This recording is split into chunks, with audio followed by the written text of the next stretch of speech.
Bismillahirrahmanirrahim. Assalamualaikum warahmatullahi wabarakatuh. Waalaikumsalam warahmatullahi wabarakatuh. Perkenalkan, saya Sylvia Nabati dengan NIM 24/10/1026B. Di sini saya akan mempresentasikan buku perjanjian dengan judul kontrak kerjasama di bidang pariwisata. Pasal yang mengatur kontrak kerjasama di bidang pariwisata yaitu meskipun tidak ada pasal tunggal dalam satu undang-undang yang secara khusus mengatur kontrak kerjasama pariwisata, pihak-pihak yang terlibat dalam kerjasama tersebut harus merujuk pada berbagai undang-undang dan peraturan yang relevan. Dan penting untuk memahami konteks hukum yang ada agar kontrak dapat dibuat sesuai dengan ketentuan yang berlaku.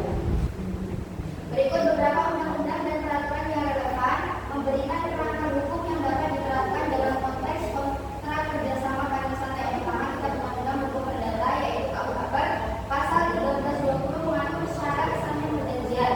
Yang kedua, pasal 1338 menyatakan bahwa perjanjian yang dibuat secara sah berlaku sebagai undang-undang bagi mereka yang membuatnya.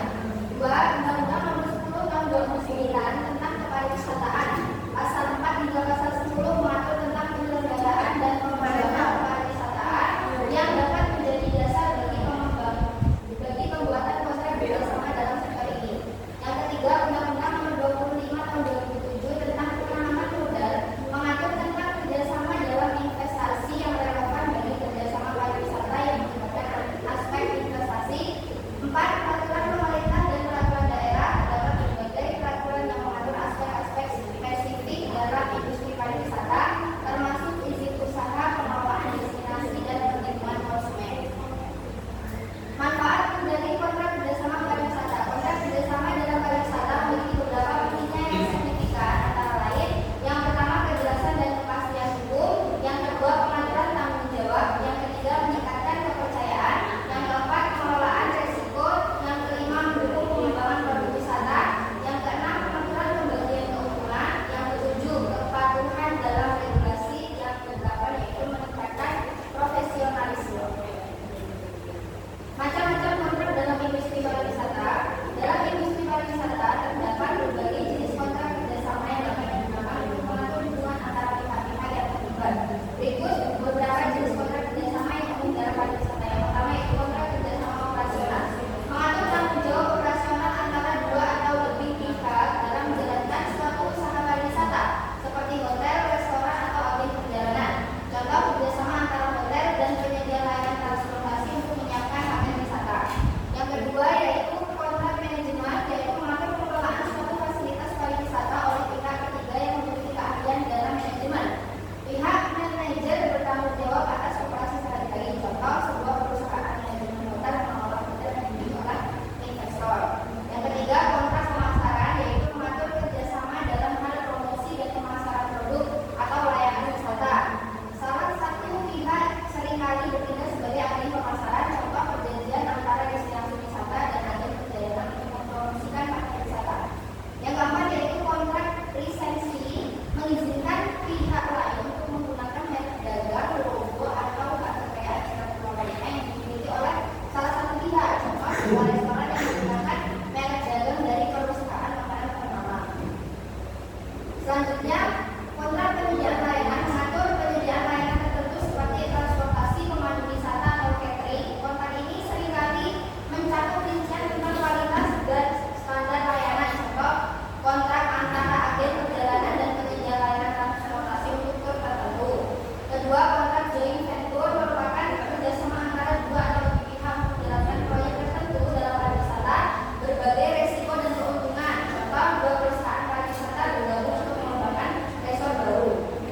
Tiga yaitu kontrak sponsorship, mengatur dukungan finansial atau sumber daya dari satu pihak pada pihak lain acara kegiatan tertentu. Contoh perusahaan sponsor yang didukung festival pariwisata lokal. Yang keempat yaitu kontrak pembelian dan penjualan, mengatur transaksi jual beli produk atau layanan yang terkait dengan pariwisata. Contoh kontrak antara produsen souvenir dan toko-toko yang menjualnya di destinasi wisata. Yang kelima, kontrak kemitraan, mengatur hubungan kemitraan antara dua pihak untuk mencapai tujuan bersama dalam bidang pariwisata. Contohnya kerjasama antara pemerintah daerah dan pemerintah lokal untuk mengembangkan destinasi wisata. Ruang lingkup kontrak kerjasama pariwisata. Ruang lingkupnya yaitu yang pertama, objek kerjasama menjelaskan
Waalaikumsalam.